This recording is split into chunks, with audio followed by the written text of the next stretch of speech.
Hello, successful students. You do not want to miss tomorrow's lunchtime webinar. So learn in your lunchtime. That's what we're calling it. And tomorrow is all about academic referencing. If you're doing studies at any level, you're going to have to do referencing. The world's knowledge in terms of primary research is organized according to the academic referencing system. And before you can contribute to knowledge through your research and your study, which is absolutely vital, and we want you to be successful, but before that will really add to the world's database of knowledge and increase our understanding of the world we live in, you have to understand how the rest of the knowledge is organized. You're going to have to reference that knowledge in your study. You're going to have to do literature reviews. You're going to have to do citations.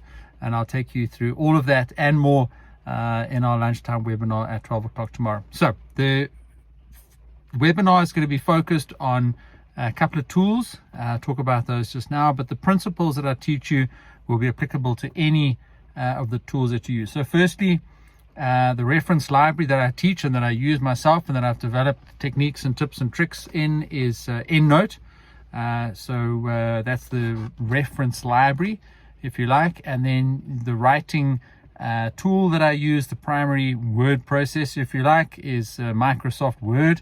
And there are others, but that's the one that I use, and I'll show you how you cite while you write.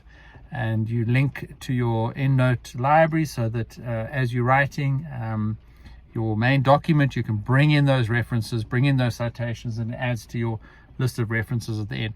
And then the third one is Google Scholar.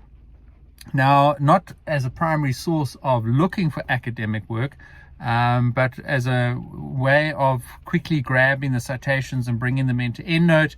You should never have to type in anything manually, or do any more than just attach the PDF that you found of the reference that you want to include in your work. But I'll show you some tips and tricks there. And I struggled at the beginning of my PhD. I was managing folders of PDFs on my hard drive, thinking I could name them and then I'd come back to it, and it was just a mess. And I sort of had to teach myself to get sorted on references, and I'm glad that I did. But those tips and tricks that I learned the hard way, I'm going to teach you tomorrow, and I'll make the full course available. There's a couple of hours of lessons and demos, and I'll show you and take you through my own PhD document. I give you full explanations and demos of the tools that I mentioned, and that course I'll make available for free in the webinar as well tomorrow. So get the webinar, get the link to the free course, and invest a few hours just to save yourself many more hours of frustration and wasted time if you don't get your referencing right.